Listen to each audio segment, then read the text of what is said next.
Queridos jóvenes, muy buenas noches, que el Señor siga bendiciendo sus vidas. Hoy volvemos a encontrarnos nuevamente con nuestro tiempo de estudio, esta serie que hemos titulado De la amistad al altar. Damos gracias a Dios por aquellos que nos están visitando por primera vez, hay algunos nuevos entre nosotros. Vamos a entrar entonces a nuestro estudio de la amistad al altar, y el día de hoy corresponde a nuestro tema número 1. Y este tema número 1 se titula Los retos y peligros de la juventud. Vamos a orar y que el Señor nos pueda dirigir en este tiempo. Oremos. Señor bendito y Dios poderoso, queremos darte gracias a ti, Señor, por este tiempo. Desde que nos saludamos, desde el tiempo en que hacemos dinámicas o incluso, Señor, a través de las alabanzas, todo eso, Señor, forma parte de la preparación en nuestros propios corazones para acercarnos a ti de manera que a ti te agrade, Señor. Solemnemente nos acercamos a tu presencia como jóvenes y señoritas, Señor, en este tiempo, para ser ministrados a través de tu palabra, a través de los principios abarcados y colocados en nuestro contexto, en todo lo referido a la amistad con mira al matrimonio, Señor. Te rogamos como jóvenes que nos guíes y nos ayudes, por favor. En el nombre de Jesús disponemos este tiempo para ti, en el nombre de Jesucristo. Amén. Amén. Ok, queridos jóvenes, entonces, tema número 1, los retos y peligros de la juventud. La semana pasada, solamente para hacer un recordatorio, estuvimos hablando acerca de la palabra de Dios y estuvimos hablando acerca de cómo utilizar los principios bíblicos aplicados en nuestro contexto, ¿verdad? Porque hemos aprendido que sería un grave error leer la Biblia o las Escrituras y pensar que todo lo que se encuentra descrito allí podría ser aplicable en nuestro contexto cultural, ¿verdad? Déanme un ejemplo de eso.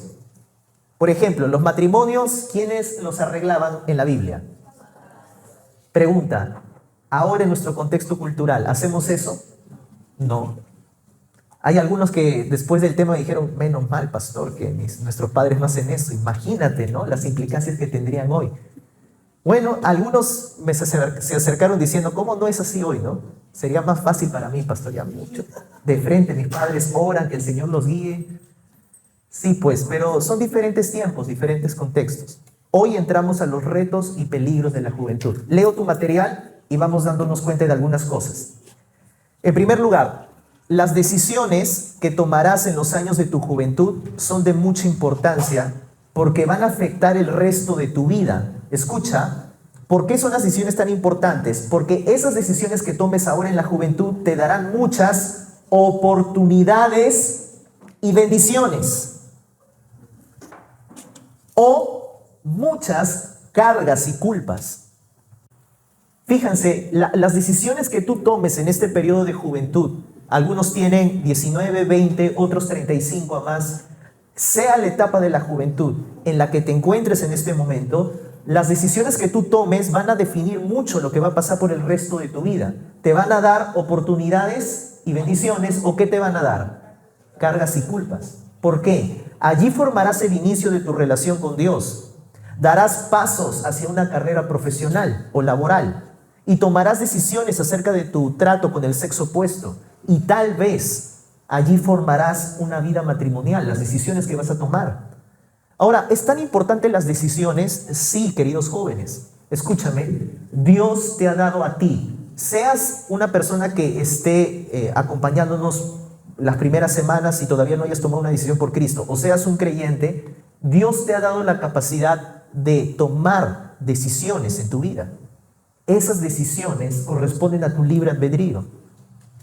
Y esas decisiones van a tomar un rol importante por el resto de tu vida. Lo que decidas a partir de ahora en cuanto a tu trato de tu sexo opuesto o a cualquier otra decisión de otra área de tu vida va a repercutir.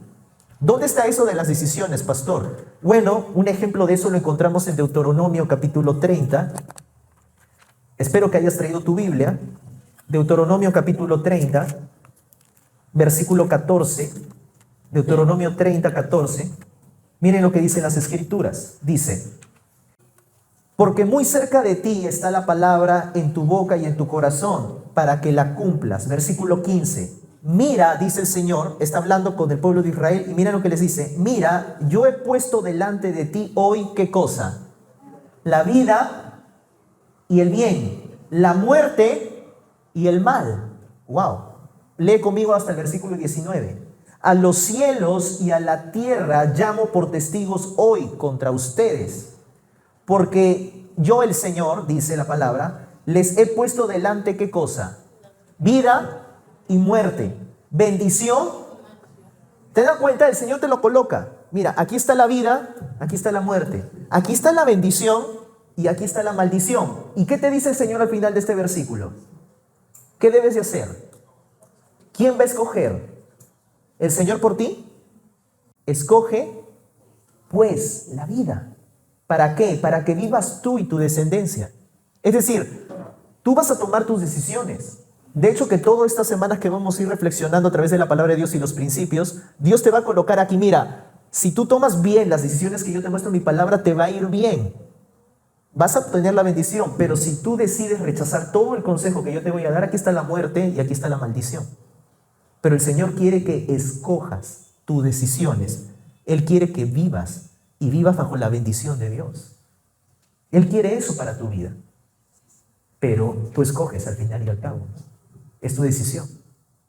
Sigo leyendo tu material. Cada decisión, ahí para que completes, cada decisión que tomes te ayudará o te dañará. Esta puede ser la diferencia entre tener un matrimonio feliz o un divorcio doloroso, entre tener buena salud o enfermedades venéreas, entre tener una familia feliz con gozo indescriptibles o estar solo cargando un corazón quebrantado. Escucha, pasarás por la juventud una sola vez en la vida. No tienes más oportunidades, vas a pasar por la juventud. Este periodo de vida que el Señor te ha dado, vas a pasarlo por una sola vez en la vida, teniendo la alta responsabilidad de tomar decisiones correctas.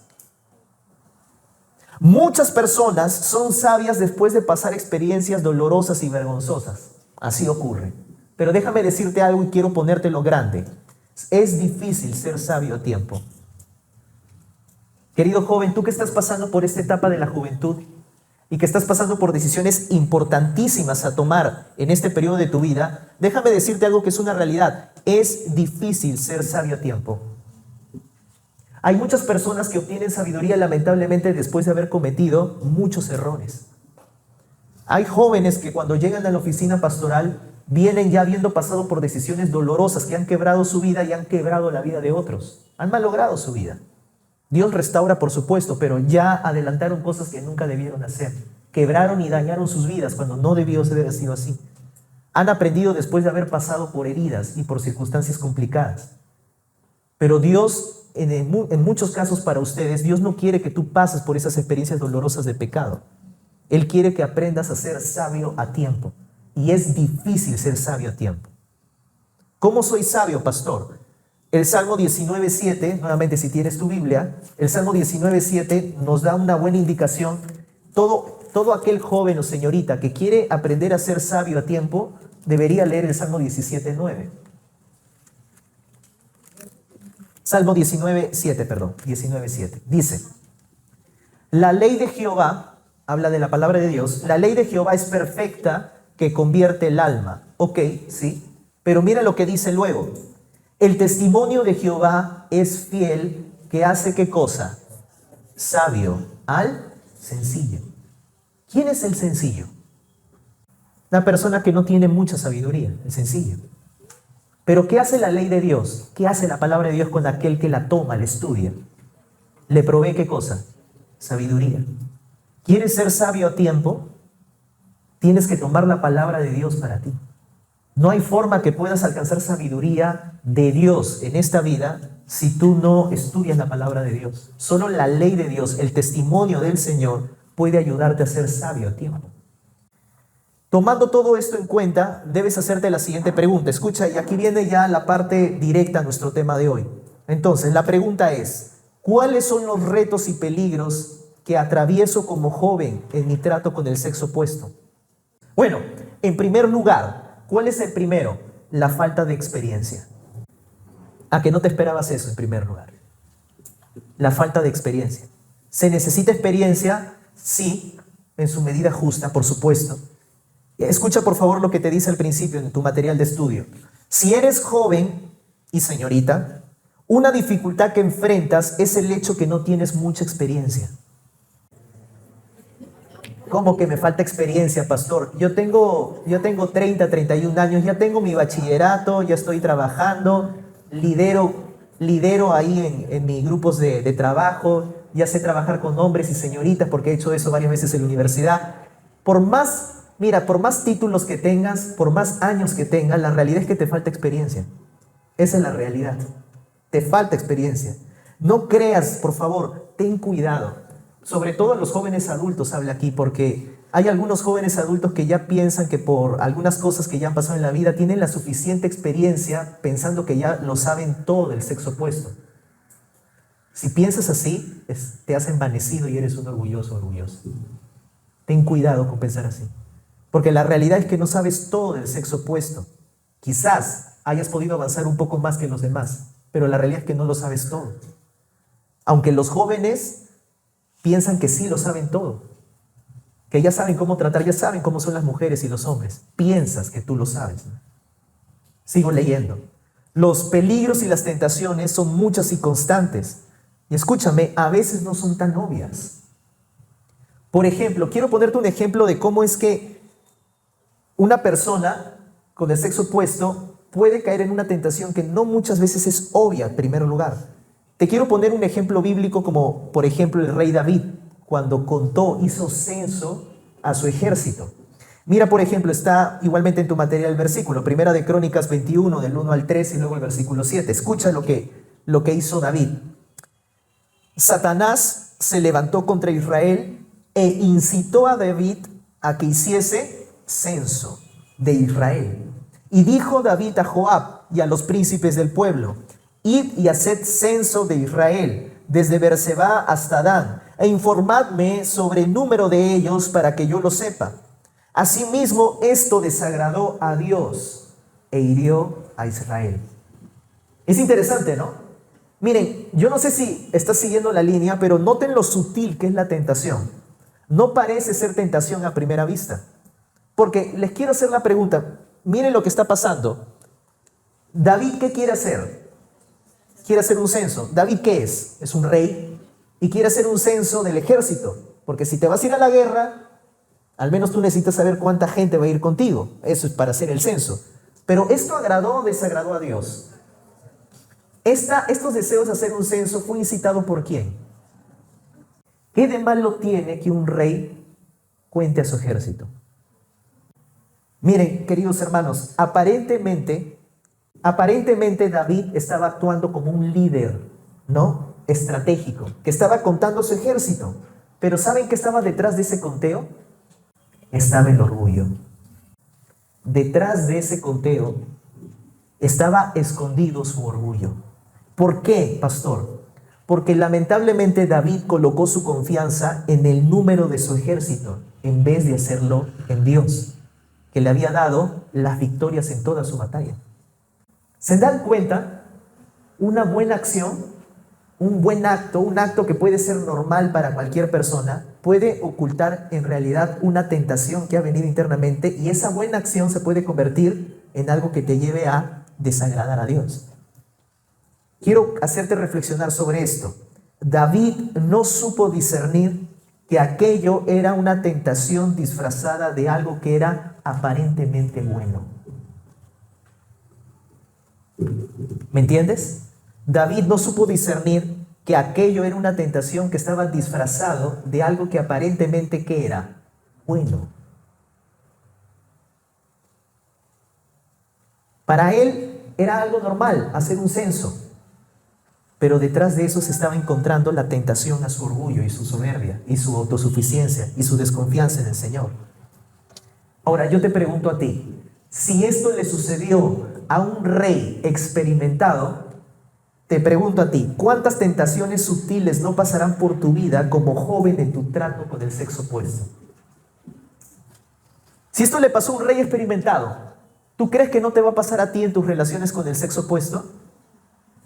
En tu trato con algún joven o señorita, algo que tú pienses que está bien, pero pastor, está bien, es normal. No es pecado hacer esto o lo otro. Por supuesto que no es pecado, pero ¿qué hay con tus intenciones en tu corazón? ¿Pero qué hay con lo que hay detrás de aquellas cosas?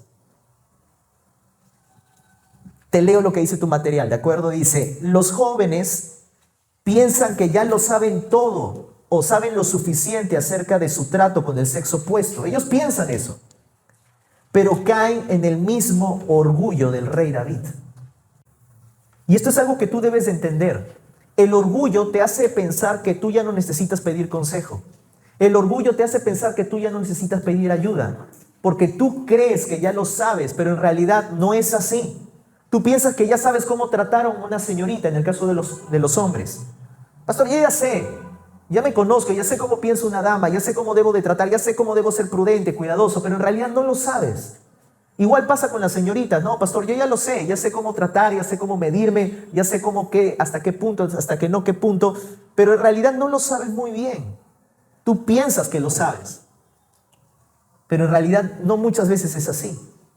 No se dan cuenta que su falta de experiencia los lleva a cometer actos imprudentes y a veces hasta pecaminosos en su trato con el sexo opuesto.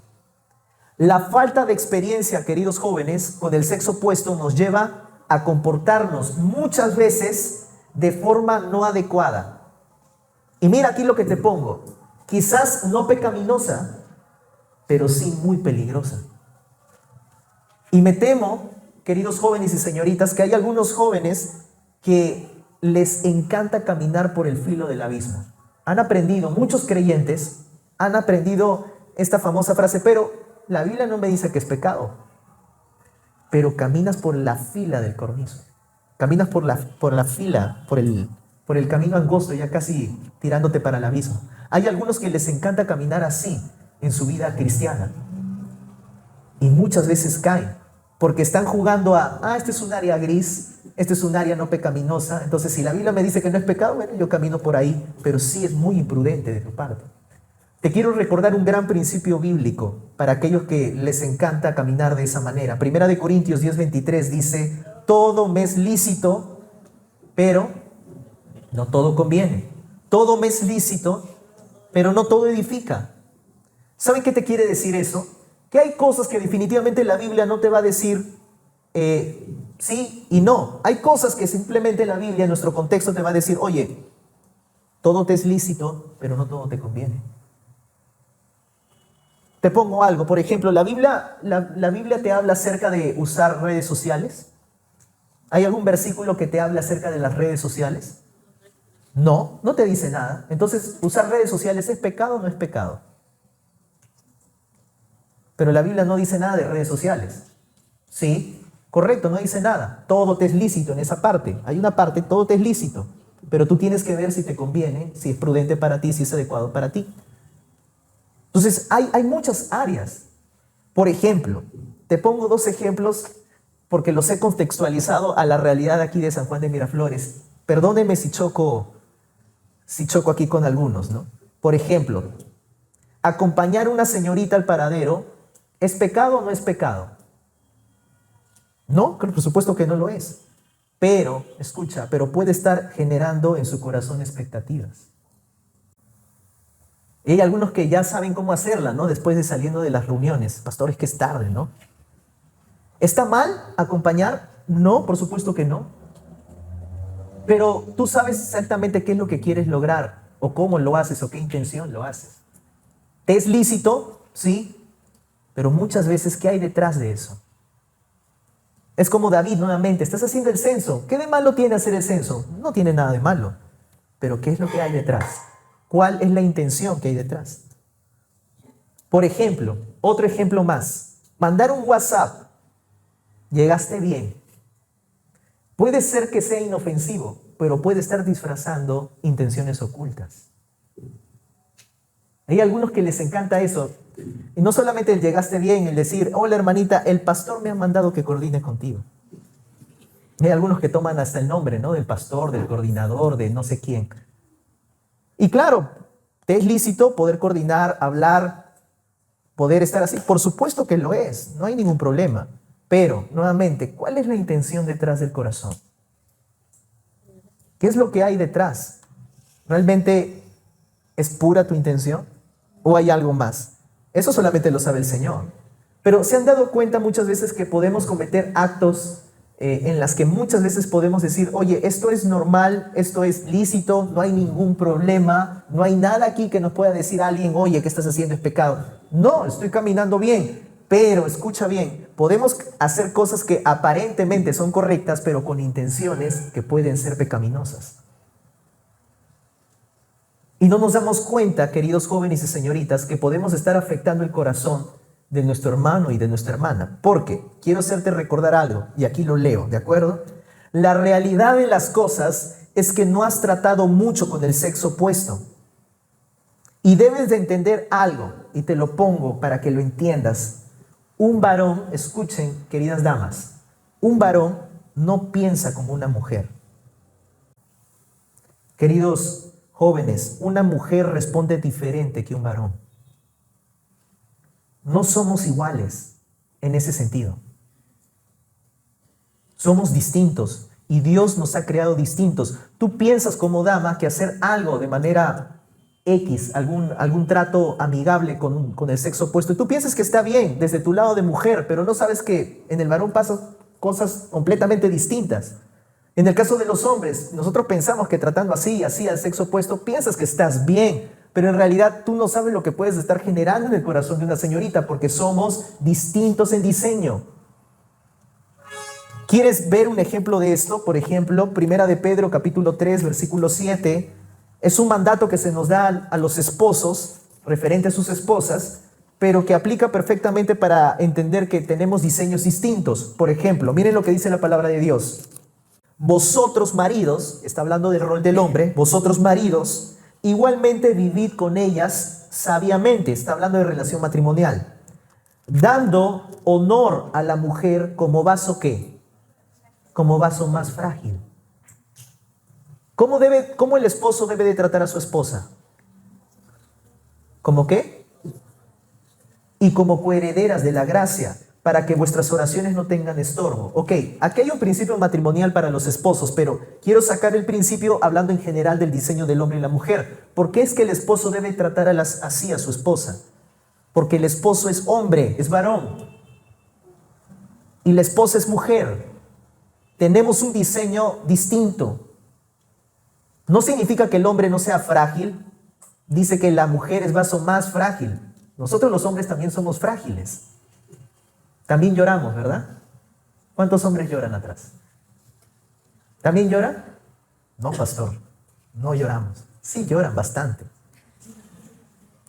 Su servidor se quiebra también delante del Señor y con los problemas. Pero somos frágiles. Pero las damas, ¿cómo son? Vasos más frágiles. Es decir, Dios a ustedes, queridas hermanas, Dios les ha dado una sensibilidad única en su diseño como mujer. Son más sensibles en muchas cosas. ¿Está mal eso? No, ese es su diseño. Dios nos ha dado un diseño distinto a los varones. Pero por eso debes de entender, no somos iguales. Pensamos y tenemos reacciones distintas.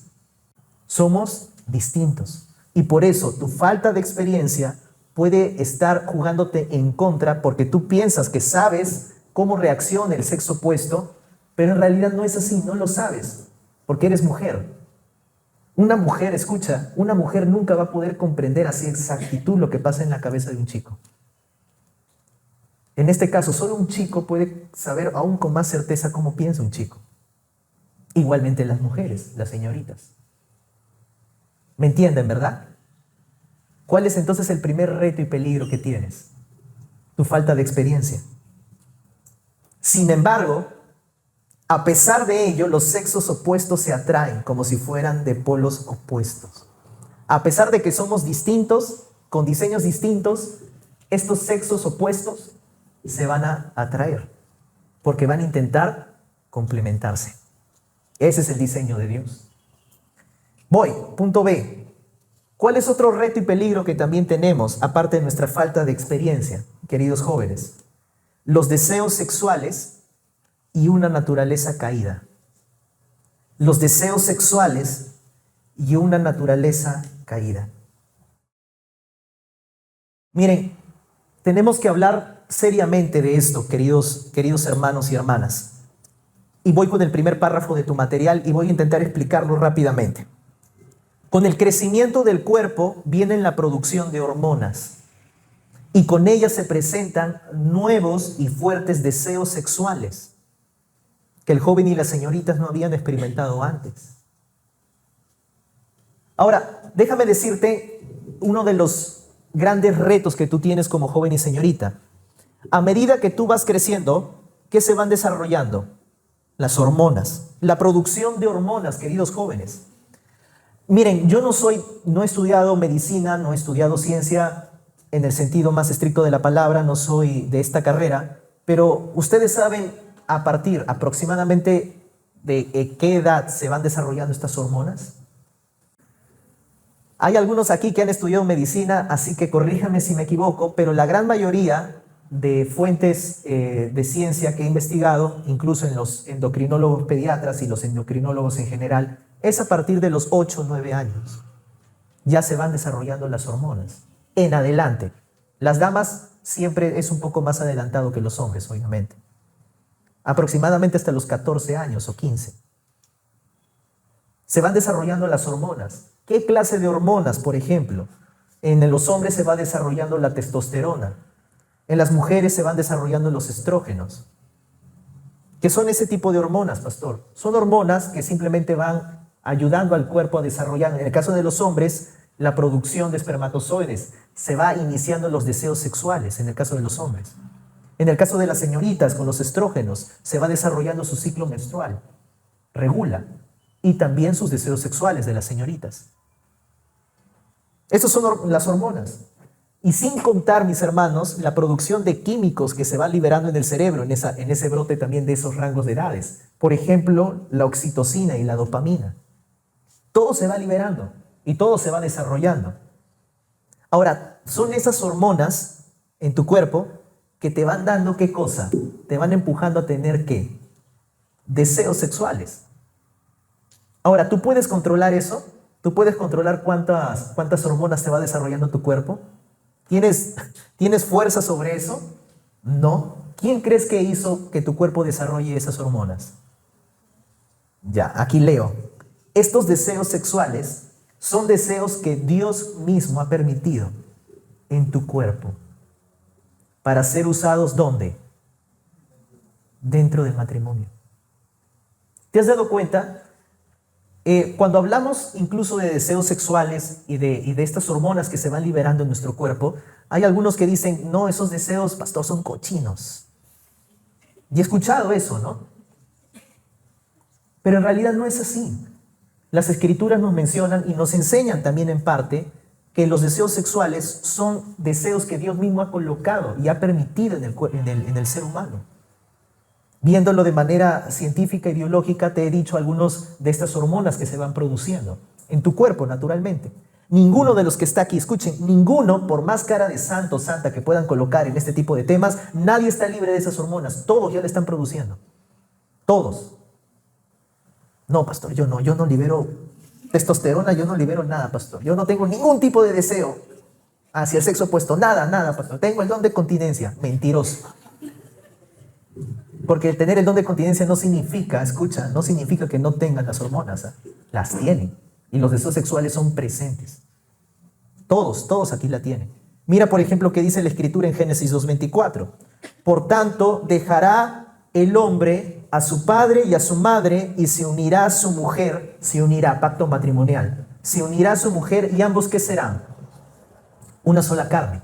¿Tú sabes qué significa la expresión una sola carne?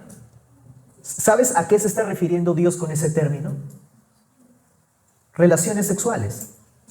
El hombre va a dejar a su padre y a su madre, se va a unir a su mujer, pacto matrimonial, ¿y qué van a hacer el esposo y la esposa? Van a ser una sola carne. Claro que la expresión es mucho más profunda a los que han estudiado el hebreo, pero en su término más básico estamos hablando de relaciones íntimas, sexuales. Pregunta, ¿el esposo y la esposa podrían ser una sola carne sin deseos sexuales? No se puede. Y yo sé que están lo suficientemente grandes para que escuchen esto. Si no hay deseo sexual en el hombre, no va a producir la erección. Y si no hay deseos sexuales en la mujer, obviamente no va a tener su aparato reproductor bien recibido para la unión sexual. No se va a poder. Obviamente se necesitan las hormonas, los deseos sexuales, todo el sistema del cuerpo necesita estar preparado para eso, para que sean una sola carne.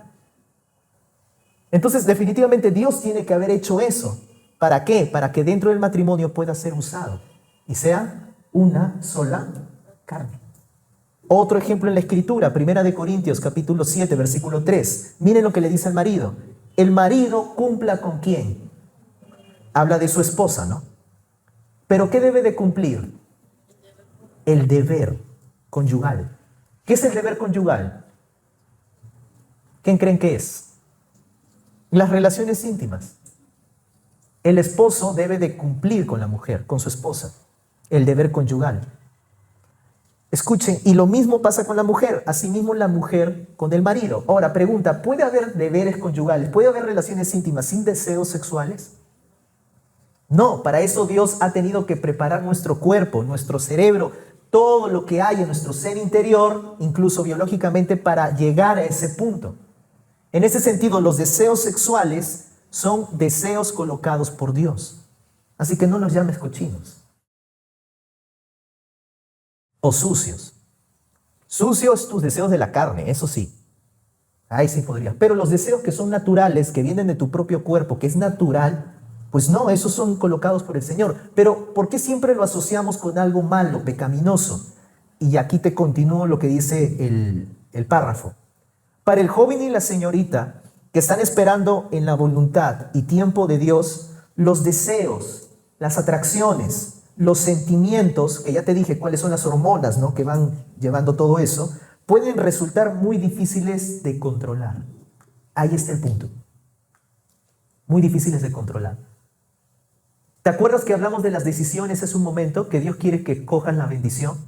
Ya, escucha, si Dios ha colocado esos deseos, incluso con hormonas que van produciendo tu cuerpo y tu cerebro y todo tu ser, pero tienes que tener el control sobre eso.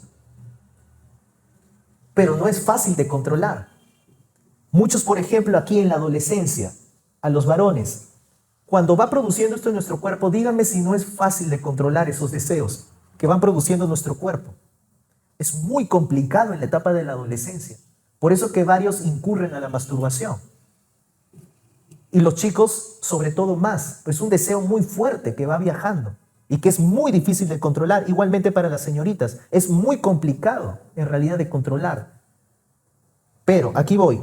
Los deseos de la carne, y aquí va el punto, los deseos de la carne crecen y luchan contra la voluntad de Dios. El mundo, con el apoyo de Satanás, aprueba un estilo de vida contrario a la palabra de Dios. Aquí está el punto. El punto es que tienes deseos sexuales, deseos, ¿no?, de relaciones íntimas, que son deseos que Dios ha colocado, pero de eso se aprovecha Satanás, el enemigo. Porque el enemigo, si tú no conoces bien las escrituras, nos dicen que el enemigo está gobernando el mundo y el sistema de este mundo. Entonces, ¿qué te propone Satanás? Satanás te propone un estilo de vida en el cual uses esos deseos sexuales que Dios te ha colocado, pero para que los uses fuera del diseño original. Eso es lo que te ha propuesto, eso es lo que propone en el mundo. Es decir, acuéstate con quien quieras. ¿Tienes ganas de satisfacer tu cuerpo? Bueno, pues autosatisface. No hay problema, hombres y señoritas.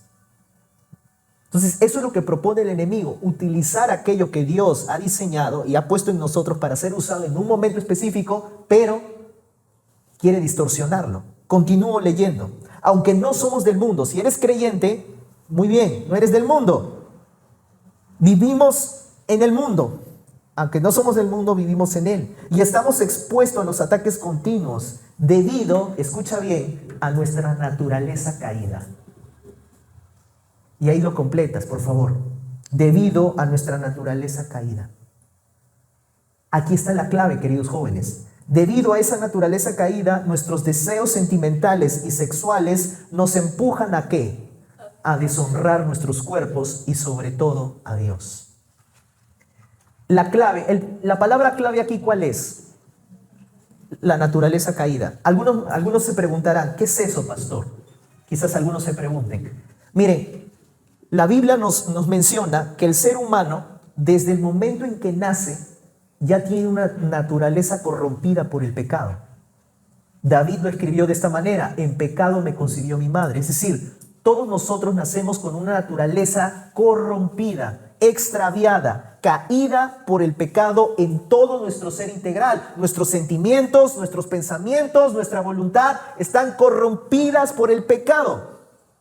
Porque la paga del pecado es muerte. Todos nosotros nacemos muertos espiritualmente. Por eso tenemos una naturaleza corrompida.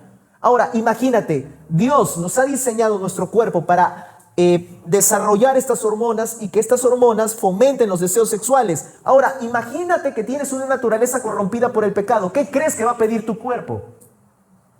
Utiliza aquello que Dios nos ha diseñado con este diseño único, especial en todo la creación, pero nuestra naturaleza caída toma todo aquello bueno que Dios ha creado y lo quiere utilizar para deshonrar a Dios y manchar su imagen en nosotros. Miren lo que dice, por ejemplo, Romanos capítulo 1, versículo 23. Nos dice, hablando del pecado y las consecuencias del pecado: por lo cual también Dios los entregó. ¿A quiénes? A la humanidad. Aquí está hablando de la humanidad que no conoce a Dios. Dios los entregó. ¿A qué los ha entregado Dios? A la inmundicia. ¿Cómo Dios puede entregar a la inmundicia a la humanidad? Porque la humanidad ha preferido el pecado en vez de acercarse a Dios. Tanto quieres tu pecado, tanto quieres amarte a ti mismo y amar el pecado, ya bueno, ve pues. Dios los entregó a la inmundicia. ¿A qué los entregó específicamente? En las concupiscencias. ¿De qué? De sus corazones. ¿Hay alguno aquí que sabe qué es concupiscencia? Deseos carnales, malos deseos, deseos no gobernados por Dios. Es decir, Dios nos entregó a la concupiscencia, a los malos deseos. Y esos malos deseos, ¿de dónde nacen? Del corazón. A la concupiscencia de sus corazones. Quiere decir que Dios los entregó, que Dios permitió que el ser humano, bueno, tanto quieres tu pecado, bueno, te va a guiar entonces tu naturaleza caída, tus malos deseos que están en tu corazón.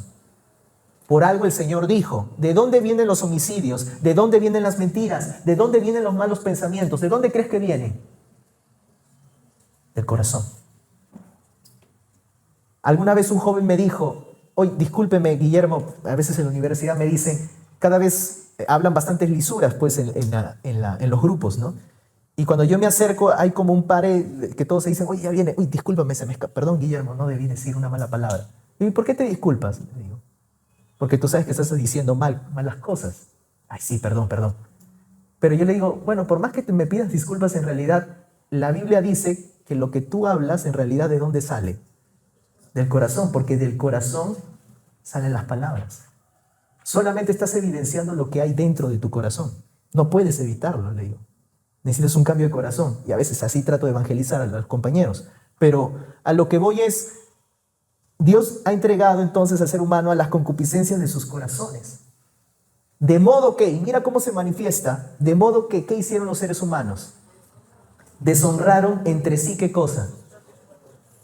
Muchas veces, queridos jóvenes, esta naturaleza caída nos va a querer orientar a deshonrar, ¿qué cosa? Nuestros cuerpos. ¿Cómo? Sexualmente. Tratar de usar estos deseos sexuales que Dios mismo ha permitido en nuestros cuerpos, nuestra naturaleza caída nos empuja entonces a corromper todo lo bueno que Dios ha creado para deshonrar nuestros propios cuerpos. Bajo estas consideraciones, dos preguntas a ustedes, queridos jóvenes. En primer lugar, ¿cuáles son los dos grandes desafíos que el joven tiene? ¿Y cuál es el consejo y advertencia de Dios? A ver, si han estado atentas y atentos, ¿cuáles son los dos grandes desafíos que el joven tiene? Y la señorita. El primer desafío es que tienes... bueno, bien, pero lo que hemos hablado en este segundo punto. El primer reto bajo este segundo punto es que tienes, en primer lugar, deseos sexuales. No, pastor, yo no los tengo, por más que me digan, no los tengo yo.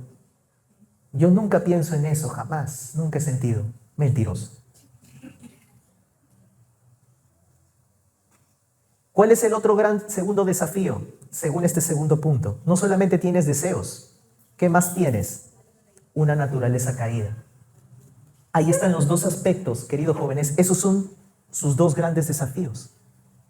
Los tienes, no los puedes evitar. Es más, piensa por un momento. ¿Tú puedes controlar la producción de hormonas? ¿Te has dado cuenta que en ambos casos, tanto tus deseos sexuales como tu naturaleza caída, en ninguna de estas cosas tú puedes controlarlo? ¿Te has fijado? ¿Te has dado cuenta de eso? Tú no puedes controlar la producción de hormonas.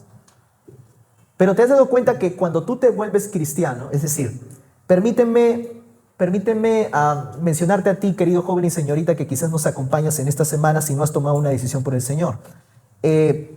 Tú tienes esto, o sea, tienes producción de hormonas y tienes una naturaleza caída. Si no tienes a Cristo, no vas a poder tener dominio sobre ninguna de esas dos cosas. Pero contrariamente pasa algo bien curioso con el cristiano, porque en cuanto a la producción de hormonas, nosotros no podemos controlar la producción de hormonas, pero el Señor nos da de su Espíritu Santo a los creyentes para que a través del Espíritu Santo tengamos dominio propio. Es cierto, nosotros no podemos cambiar una naturaleza caída, pero a los que somos creyentes, Dios nos ha dado una nueva naturaleza. ¿Sabías eso? Segunda de Corintios 5:17. De modo, si alguno está en Cristo, nueva criatura es. Es decir, ¿cómo voy a poder cambiar mi naturaleza caída? No puedes, pero Dios sí puede darte una nueva. ¿Cómo puedo controlar mi producción de hormonas? No puedes, pero Dios a través del Espíritu Santo puede darte dominio propio. Pero si no estás en Cristo, no tienes ninguna de esas cosas. Estás en la deriva nada más de que tus hormonas y tu naturaleza caída te lleve a donde te tenga que llevar. Y así vivíamos antes. Segunda pregunta, ¿no? ¿Cuál es el consejo entonces y advertencia de Dios en 2 Timoteo 2:22? ¿Te acuerdas lo que dices? Leo, me acuerdo de memoria la primera frase que dice Pablo. Huye, pues, de las pasiones juveniles. ¿Cuál es el consejo y advertencia de Dios entonces frente a nuestros deseos sexuales y frente a nuestra naturaleza caída? ¿Qué debemos de hacer según el consejo de Dios? Huir. Huye. Debemos huir de las pasiones juveniles. ¿Te has dado cuenta por qué le llaman juveniles? ¿Por qué simplemente Pablo no le llama huye de las pasiones sexuales? ¿Por qué las llama juveniles? ¿Por qué nos tienen que involucrar aquí? O ustedes, ya mejor dicho. ¿Por qué los tienen que involucrar? ¿Por qué ponerle juvenil? Porque en esa etapa es donde más estás luchando. Ahora, ¿quiere decir que alguien de 35, 40, 45, 50 no tiene entonces más pasiones juveniles porque ya dejó de ser joven? No. Yo te diría, ¿no? Si no te sabes cuidar, hasta puedes convertirte en una persona mayor bien pervertida. Bien pervertida. Porque las pasiones juveniles no tienen nada que ver con la edad. Y yo he conocido más bien a muchos ancianos. ¿Cómo le decimos en nuestra cultura? Verdes, ¿no? ¿Por qué es que le decimos eso? Porque son personas que han llegado a cierta edad y no han sabido huir de las pasiones juveniles. Tú puedes convertirte en alguien así. Leo tu material, dice, la atracción, por favor completa ahí, la atracción por el sexo opuesto puede ser tan intensa, hasta que el joven más consagrado puede perder su control. Aquí ya no estamos hablando simplemente, yo estoy pensando en mi amiga que es inmadura espiritual, esta que recién... No, hasta el joven y señorita más consagrado en este lugar puede caer bajo el control de sus deseos pecaminosos, de sus deseos sexuales y su naturaleza caída. Algunos que ya tienen varios años en la congregación pueden darme la razón en la que muchos líderes consagradísimos al Señor, con buena proyección ministerial, realmente unos siervos que pudieron ser usados por el Señor muchísimo, por un descuido y por no saber cuidar sus propios corazones, han terminado muy mal en ese terreno. Así que, por favor, querido tutor de célula, coordinador, lo que seas, no te creas porque tienes un puesto en la iglesia, porque ya has alcanzado ciertos años acá en la congregación. No te la creas. A cualquiera de nosotros nos puede realmente llevar como una avalancha esto si no nos cuidamos. A cualquiera de nosotros, por más que sea pastor o que tú seas coordinador, a cualquiera de nosotros.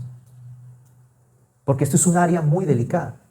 Un gran ejemplo de esto lo tenemos en la vida del joven José, ante la propuesta sexual de la esposa de Potifar. Ustedes recuerdan la gran escena. Voy a mi Biblia, Génesis 39, quiero leer desde el versículo 7, solamente para recordarte lo que hizo José. Génesis capítulo 39, dice así.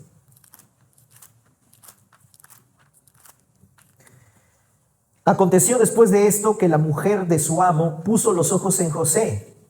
¿Y qué le dijo? Duerme conmigo. Una propuesta sexual abierta de la egipcia. Versículo 8.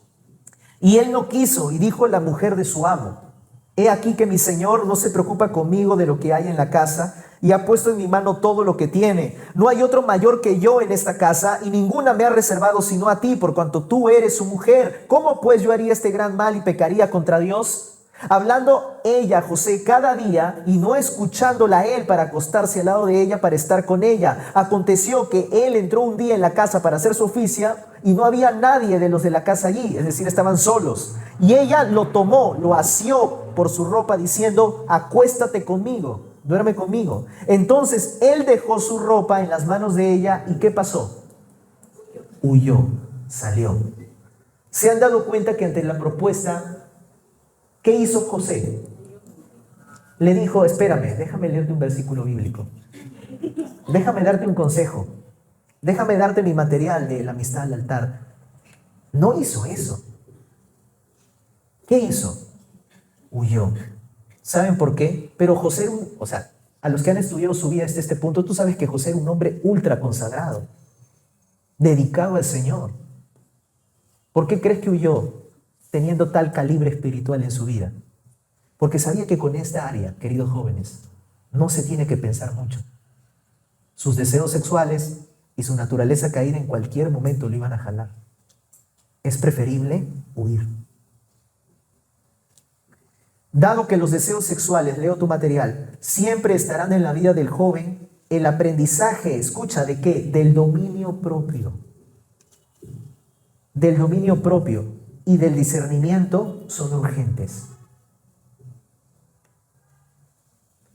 Sí, José fue un hombre que huyó. Déjame darte un ejemplo contrario a esto. Salomón.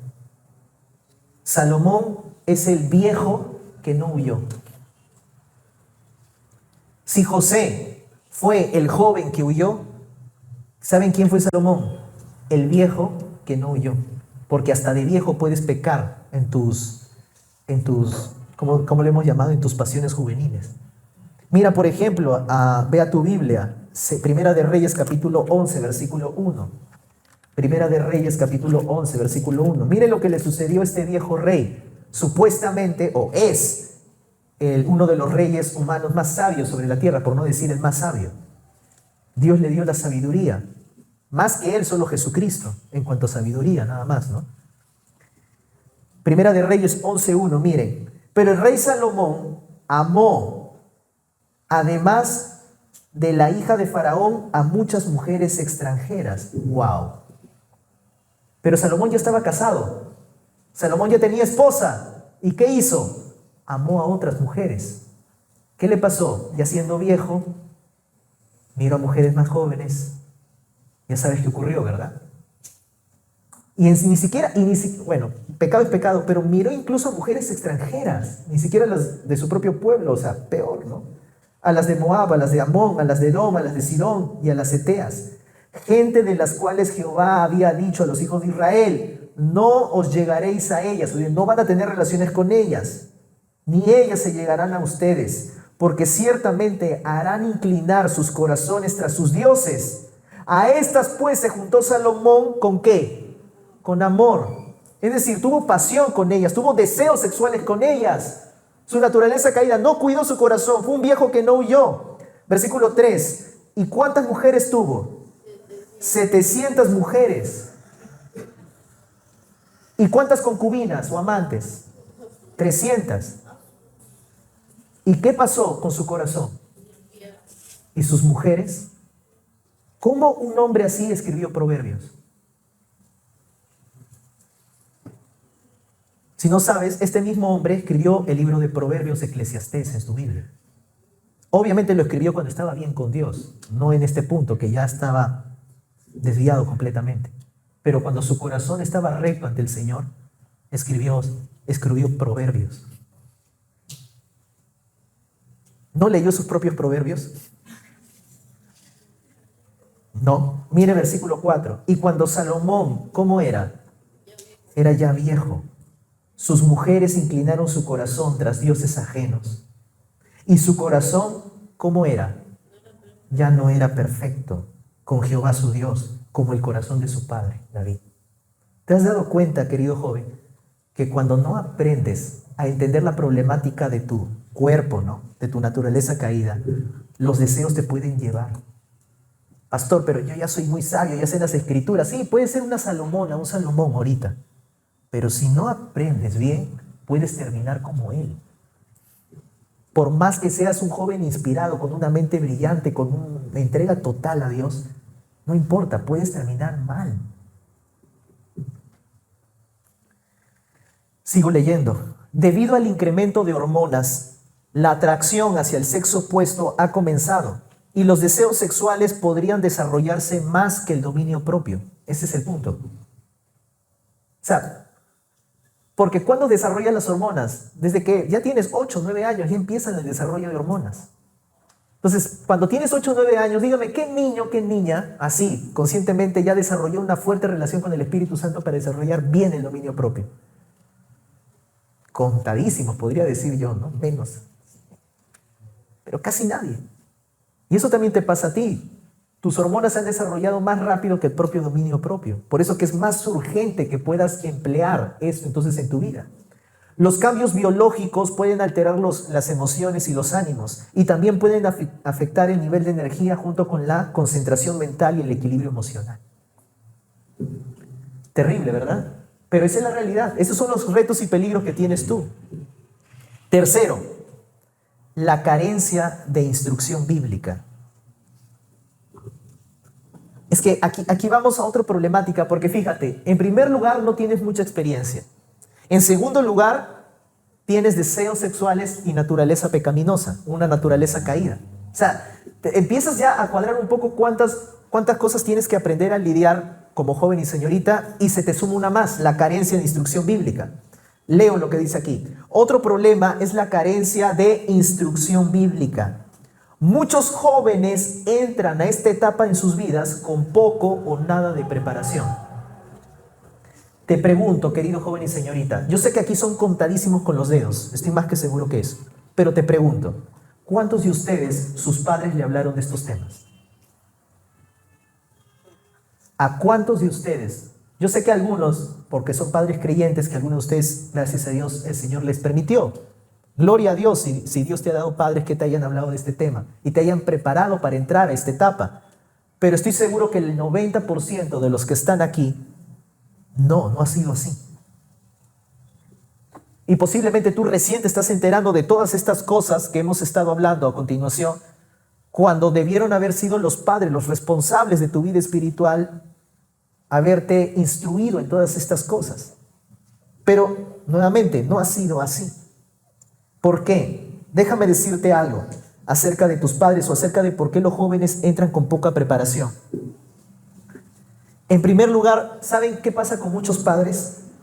Los padres no instruyen a sus hijos porque muchos de ellos no han recibido una buena preparación de sus propios padres. Ahí dice instrucción, pero puedes ponerle preparación o instrucción. Es que aquí está el problema, queridos jóvenes. ¿Saben por qué muchos de sus padres nunca les dijeron nada de esto? ¿O por qué no los preparan bíblicamente para su trato en su relación con el sexo opuesto? Porque lamentablemente a muchos de nuestros padres nunca los prepararon. ¿Saben qué es lo que pasa con muchos padres? Ellos solamente dan lo que han recibido. A muchos, y ustedes conocen, la mayoría de ustedes puede conocer un poco la historia de sus propios padres. A muchos de nuestros padres nunca los instruyeron jamás. Apenas, lo único nada más que a la mayoría de nuestros padres los instruyeron es a trabajar y a romperse el lomo desde pequeño, ¿no? Quizás eso nos han instruido. Trabaja, estudia, trabaja. Pero del trato acerca del sexo opuesto, de cómo desarrollar una amistad según la voluntad de Dios, cómo instruir en eso, nunca nos han enseñado, porque a ellos jamás se les enseñaron. No pueden dar lo que nunca tuvieron. Esa es una gran problemática. Porque como les vuelvo a decir, el 90% de los que está aquí, sus padres nunca han hecho eso con ustedes. Correctamente hablando. Otra problemática que tenemos con los padres, no solamente tenemos padres con poca preparación, sino otros padres se han convertido después de cometer muchos errores y han llegado a conocer a Cristo cuando sus hijos ya son jóvenes. Ahí está otra problemática. Hay padres, incluso dentro de la congregación, que se convirtieron al Señor, pero se convirtieron después de haberla regado bastante en su relación. Y se convierten cuando sus hijos ya están grandes, ya están en la universidad, o ya están por terminar la universidad. Y hay muchos hijos que dicen, ¿y tú qué me vas a enseñar si tu relación matrimonial es un mal ejemplo para mí? Hay muchos hijos crueles que muchas veces le recalcan a los padres que no han tenido correctamente un buen inicio en su matrimonio. Y les recuerdan a sus padres los errores que han tenido en su propia relación. Hay muchos hijos así. No deberíamos tener esa actitud, pero hay muchos hijos que hacen eso. Si tú eres uno de esos, por favor, cambia de actitud. Eso no honra al Señor. Pero hay muchos padres que ya no les pueden decir nada a sus hijos, ya son grandes, ya están haciendo su vida. Hay padres así. Otra problemática que encontramos es que algunos padres son nuevos en Cristo, o sea, son personas que recién se han convertido y se dan cuenta que necesitan enseñar a sus hijos, pero no saben qué decir o hacer. Ahí hay otra problemática. Yo no sé cuántos de ustedes, sus padres, recién se convirtieron y han intentado conversar con ustedes de este tema, pero se han avergonzado, no saben qué decir, se traban, se ponen nerviosos, no saben ni cómo introducir estos temas a sus vidas porque sienten mucha vergüenza, incluso aperturar este tema con ustedes. Hay muchos padres que son así, no saben cómo tratar este tema con sus propios hijos. Otra problemática más. Algunos jóvenes no tienen ni siquiera padres creyentes. Y aquí hay muchos de ustedes que ni siquiera tienen padres creyentes. Por lo tanto, no reciben en su casa la instrucción sobre cómo vivir para Cristo. Y tampoco escuchan las palabras de ánimo en cuanto a la piedad y el camino de la vida eterna. Hay muchos aquí, y yo lo sé, que no tienen padres ni siquiera que son creyentes. Y obviamente nunca van a poder esperar de ellos recibir palabra de Dios en cuanto a cómo lidiar con estos temas de la amistad hacia el altar. No le puedes pedir algo que ni siquiera ellos son convertidos, ni siquiera conocen la Biblia. ¿Se han dado cuenta de las muchas problemáticas que hay? Incluso hay una más que ya no lo coloqué en la PPT, pero está en su material. Otros no tienen padres o solamente tienen uno de ellos. Por ejemplo, hay algunos que, por ejemplo, han tenido que viajar de provincia aquí a Lima y están sin padres. Porque han tenido que trabajar desde muy temprana edad. Y no han recibido ni siquiera la instrucción. No han recibido la instrucción bíblica. Ahora, todo eso, queridos jóvenes, leo tu material nuevamente, la carencia de apoyo y la orientación espiritual en la familia es una realidad para la mayoría de jóvenes. Hay carencia. Quiero ir nuevamente a la Escritura.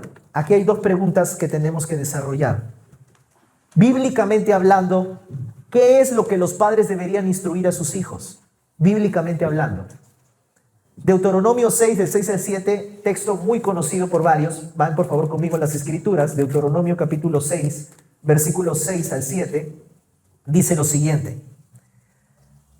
El Señor está hablando a los padres, ojo, dice: y estas palabras que yo te mando hoy estarán sobre tu corazón, y las repetirás a tus hijos y hablarás de ella estando en tu casa y andando por el camino y al acostarte y cuando te levantes, y las atarás como una señal en tu mano y estarán como frontales entre tus ojos, y las escribirás en los postes de tu casa y en tus puertas. Pregunta: ¿qué es lo que los padres deberían instruir a sus hijos? ¿Qué? La palabra de Dios, las instrucciones de Dios. Es decir, y esto apúntalo por favor en ese espacio que tienes en blanco. ¿Cuál es la responsabilidad de los padres a sus hijos? Enseñarles las escrituras y los principios bíblicos. La pregunta es, ¿tus padres lo hicieron contigo? Ellos fueron los que te instruyeron en el camino del Señor, te enseñaron la palabra, te enseñaron a amar al Señor con todo el corazón, con toda la mente, con todas las fuerzas. Algunos privilegiados podrían decir aquí, sí, gloria a Dios.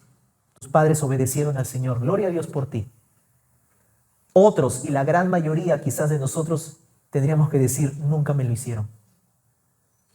Nunca me instruyeron en la palabra. Bueno, yo soy también de ese grupo. Nunca me instruyeron.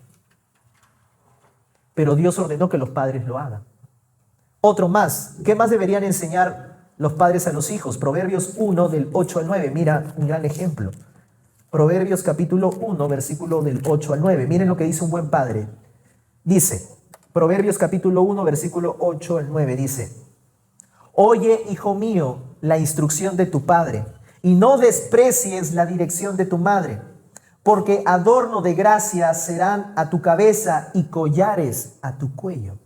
Interesante, ¿no? ¿Qué le dicen los padres a sus hijos? Les dan instrucciones. Y le piden a los hijos, los padres correctos y sabios le piden a los hijos, oye mis instrucciones, no te apartes de mis instrucciones. ¿Qué instrucciones? Sacados de la palabra. Proverbios capítulo 5. Lean conmigo los 5 primeros versículos. Miren lo que dice más. Adicionalmente a esto, dice, hijo mío, un padre hablando a su hijo o a su hija, hijo mío, está atento a mi sabiduría y a mi inteligencia, inclina tu oído, para que guardes consejo, a tus labios conserven la ciencia. Miren, ¿qué quiere el padre aconsejar a su hijo? Versículo 3, los labios de la mujer extraña, ¿qué hacen? Destilan miel. ¿Quién es la mujer extraña? La mujer que no es tu esposa, o la mujer que no es nada de ti, la mujer extraña. Esa mujer destila miel, su paladar es blando como que el aceite. O sea, te está diciendo que la mujer extraña, el padre está diciendo, esa mujer es muy atractiva, te enciende todo, al hombre le está diciendo, te puede encender, porque es muy atractiva. Versículo 4, mas su fin, ¿qué es? Es amargo como el ajenjo, agudo como la espada de 2 filos. Sus pies descienden a la muerte, sus pasos conducen al Seol, de ese tipo de mujer. Pregunta, ¿qué tipo de instrucción está dando el padre a su hijo aquí? Su instrucción de cómo tratar al sexo opuesto. ¿Se ha dado cuenta? Es la relación de un hombre-mujer. ¿Cómo debes relacionarte con la mujer? Y con la mujer extraña. Hijo, así debes relacionarte con la mujer extraña. Tú debes de entender que la mujer extraña es así, así, así. Cuidado, porque es bonita de apariencia, atractiva a tus ojos, pero te va a conducir a la muerte. ¿Te has dado cuenta? Las escrituras nos muestran cómo es que cómo los padres deben de instruir a sus hijos, así a través de los mandamientos de Dios, en dar consejos en cómo tratar al sexo opuesto. Pero sigo leyendo. Lamentablemente hay una carencia de instrucción bíblica de los padres hacia los hijos en temas como estos. Debido a esta carencia, hemos querido promover a tiempo una buena y sana instrucción para los jóvenes como tú. ¿Sabes por qué? Según Timoteo 3, 16, 17 dice, toda la escritura ha sido inspirada por Dios y útil para enseñar, para redarguir, para corregir, para instruir en justicia, a fin de que tú, hombre o mujer de Dios, ¿qué seas? Seas perfecto, enteramente preparado para toda buena obra. ¿Qué buena obra? Bueno, si la tomo como referencia este tipo de temas, para que seas enteramente preparado para saber cómo llevar una amistad al altar, cómo relacionarte con el sexo opuesto. La palabra de Dios también tiene instrucción y dirección para ese tipo de temas. Voy acabando. D, la escasez de buenos ejemplos. Escasez de buenos ejemplos. Otro problema que vas a encontrar es la escasez de buenos ejemplos. La mayoría de las parejas se unen sin casarse. Hay muchos divorcios, separaciones, abandonos de hogar, sin mencionar los matrimonios donde los esposos viven bajo el mismo techo, discutiendo, peleando, insultándose todos los días. Pregunta, ¿tú podrías decir que el mayor ejemplo de matrimonio lo tienes en tus padres? ¿Cuántos de ustedes tienen el privilegio y el honor de decir, el mejor ejemplo de matrimonio son mis propios padres? Muy pocos jóvenes pueden decir eso. Muy, poquísimos. Casi Bien escaso, mis hermanos, pero hay.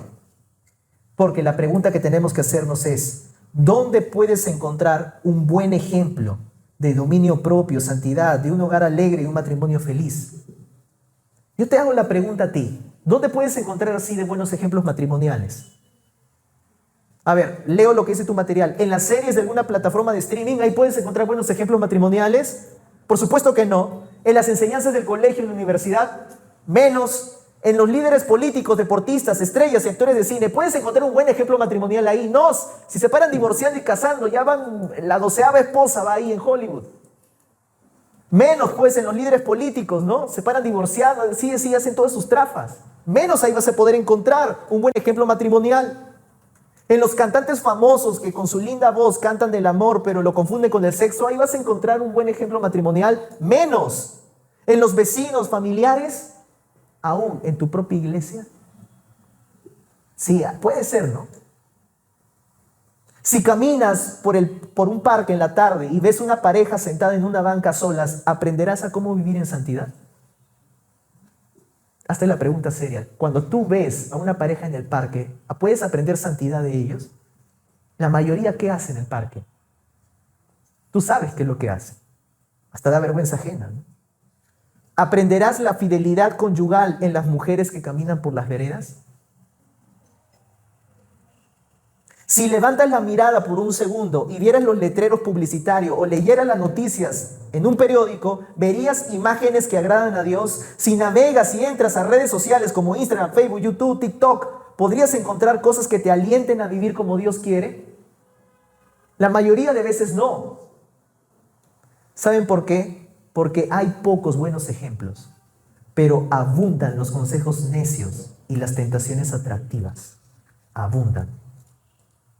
Tú debes de tener cuidado de seguir y amoldarte esos malos ejemplos, porque malos ejemplos hay, mis hermanos. Escucha y sigue el consejo de los buenos ejemplos.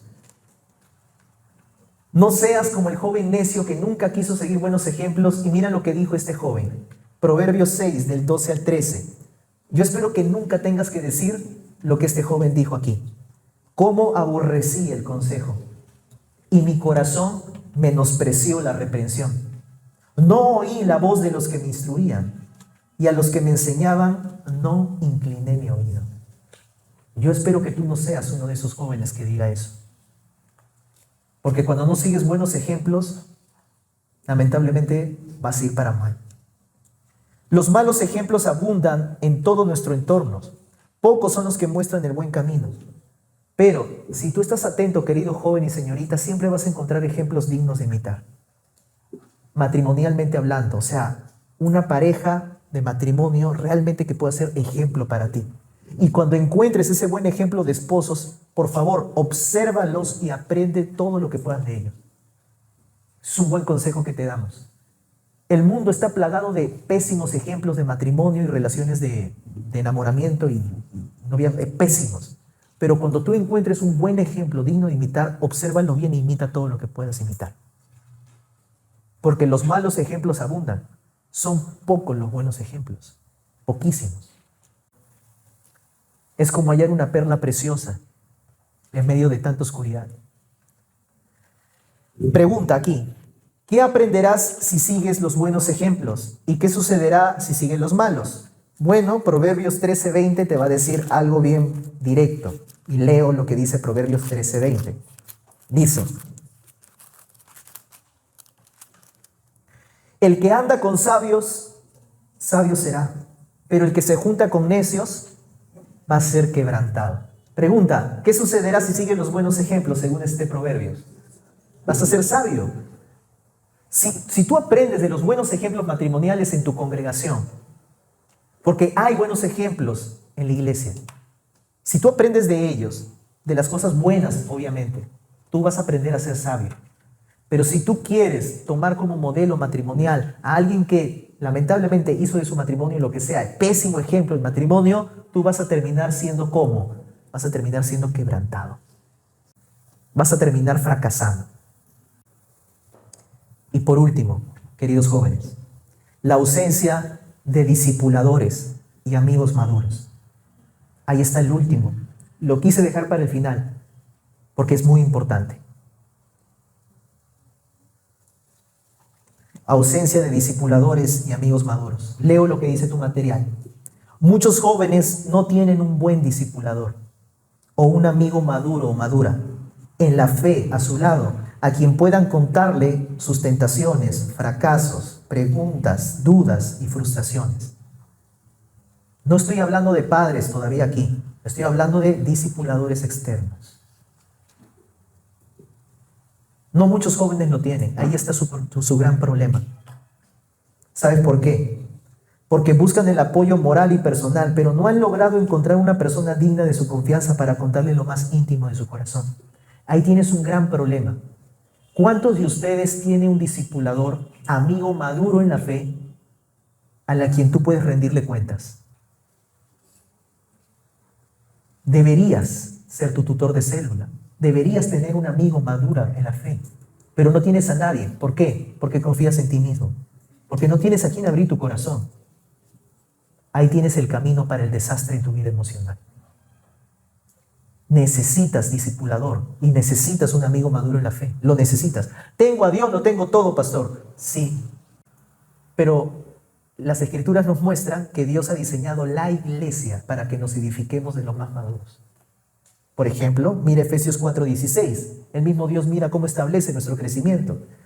De quien todo el cuerpo, nosotros somos el cuerpo de Cristo, de quien todo el cuerpo, bien concentrado y unido entre sí, está hablando de la iglesia, por todas las coyunturas que se ayudan mutuamente, según la actividad propia de quién, de cada miembro. O sea, cada miembro, cada uno de ustedes, si pertenece a Cristo, es parte del cuerpo de Cristo. Cada uno de ustedes tiene una función en el cuerpo de Cristo. Sigo leyendo.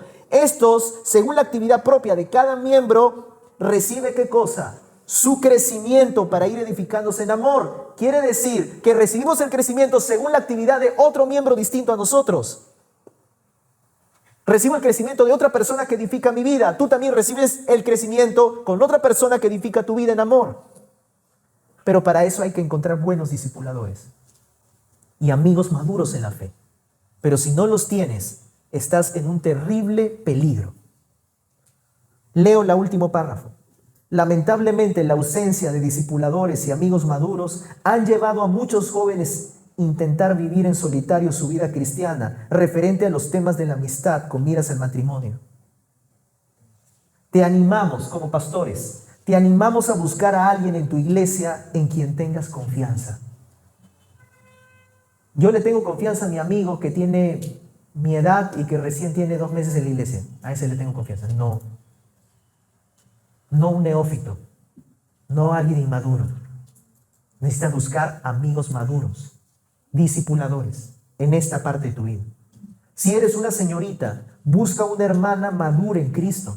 Si eres un joven, confía en un hermano entregado al Señor o a Cristo Jesús. Pídele sus consejos, comparte con él o con ella de lo que pienses, sientes, sufres. Queridos jóvenes, estos son 5 aspectos, peligros y retos que tienes que entender de lo que va a suceder en tu trato, en tu relación con el sexo opuesto. Yo espero que sepas escuchar atentamente ahora que el Señor te dice esto, para que ahora sepas enfrentar lo que se te viene, lo que vas a seguir viviendo. Vamos a orar y vamos a darle gracias al Señor. Ora por favor con la persona que está a tu costado y pregúntale, ¿cuál de estos retos tú crees que debas de tomar más precaución en esta etapa en tu vida? Pregúntale y oren en base a eso, ¿de acuerdo? ¿Cuál de estos retos y peligros, de estos 5, cuál crees que es más para ti en este momento?